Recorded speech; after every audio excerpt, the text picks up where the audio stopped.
The process of branding, in its simplest form, is just the process of marking a product with a consistent logo, image, mascot, that sends a message to the consumer. A message of consistency, a message of quality. This process became really important with the advent of mass industrialization, when goods were being produced in factories, and mass transport. Because what that meant is that all kinds of products that people used to buy from a local shopkeeper or a local farmer who they had a relationship with locally were now coming off of trains, trucks, and out of factories. And this was quite actually scary at the turn of the century, because the relationship of trust that you had with that shopkeeper or with that farmer when it was just spooned out of the barrel or scooped out of the barrel was now subverted by these goods coming from far away, being produced in anonymous factories.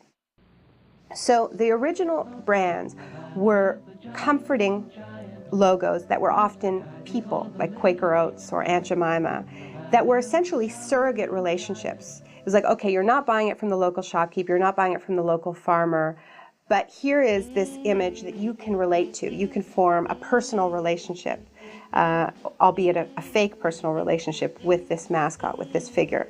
But the message was, you can trust it as much as you would trust it if you actually had a real relationship.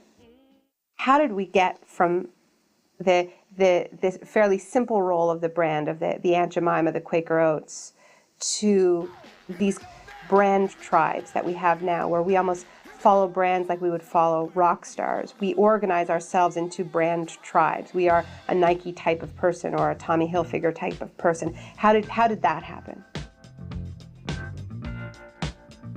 There were a handful of brands that understood that marketing could play a larger role than simply branding their product as a mark of quality. They understood that they could sell ideas, that they could sell lifestyles.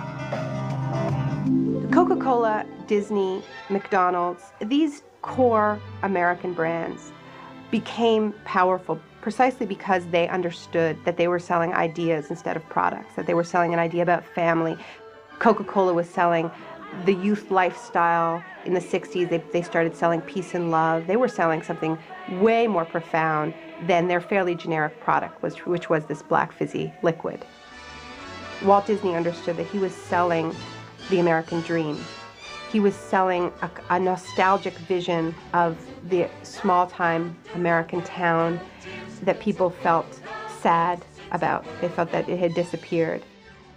The CEO of Nike, Phil Knight, says that he had a kind of an epiphany in the mid-'80s where he realized that he didn't want to compete in a commodity marketplace anymore, that he did not want to be a sneaker company, or as he said, a fashion company.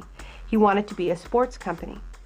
And that their core image or their core idea was not about their sneakers being better than Reeboks, but was an idea about the nature of sports, and that pure athletic ability and the raw ability of truly superstar athletes like Tiger Woods and Michael Jordan is a kind of metaphor for the American dream.